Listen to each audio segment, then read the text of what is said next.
अस्सलामुअलैकुम everyone, welcome back to my daily vlog. कैसे हैं आप सब? आज पहली सहरी सबको बहुत बहुत मुबारक हो, पहला रमज़ान मुबारक हो। और यहाँ पे हमारा बन रहा था पराठा, हम बना रहे थे पराठा सुबह सुबह सहरी के लिए। दही पराठा वगैरह यही सब खाएंगे तो अच्छा रहता है, ज़्यादा प्यास नहीं लगती है। तो फटाफट से पराठा बना दी मैंने। फिर उसके साथ में दही और चिकन का सालन था रात का, तो वो हम लोग ने खा लिया। और फिर हम दोनों नीचे चले गए, हस्बैंड और वाइफ, थोड़ा सा टहलने और मीरा रोड देखने के लिए कि पहले रमज़ान में कैसा दिखता है, कितना सजा है, क्या है। एक राउंड मारने हम लोग चले गए। फिर मेरे हस्बैंड वहीं से वहीं काम पर चले गए थे। यहाँ हम लोग घूमने निकल गए, थोड़ा सा सोचे कि बाहर जाके कुछ मीठा खाते हैं, लेकिन कुछ दिखाई नहीं, पोपट हो गया दोनों का। फिर उसके बाद में मेरे हस्बैंड मुझे घर लाके छोड़े और खुद काम पर चले गए रिटर्न। आज पहला रोज़ा मुझे मेरी मम्मी के वहाँ पे खोलने का था, तो यहाँ पे हम लोग थोड़ा घूम फिर के आ गए। मेरे हस्बैंड मुझे घर छोड़ दिए। पहले दिन मीरा रोड इतना सजा हुआ नहीं था, शायद 1-2 दिन बाद और अच्छे से सजाएं ये लोग, क्योंकि मीरा रोड बहुत ज़्यादा अच्छे से सज जाता है। फिर मैं आ गई नानू के घर।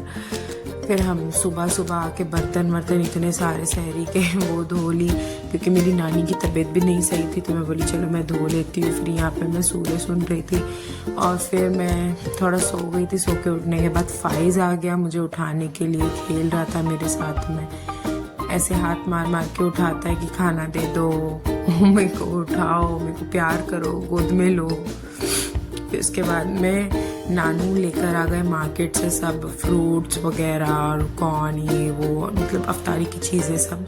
तो यहाँ नानू कॉर्न छिलते बैठे थे रोज़ा रख के धूप में से आके। और यहाँ मैं बना रही थी कैरेमल कस्टर्ड और जेली वाला।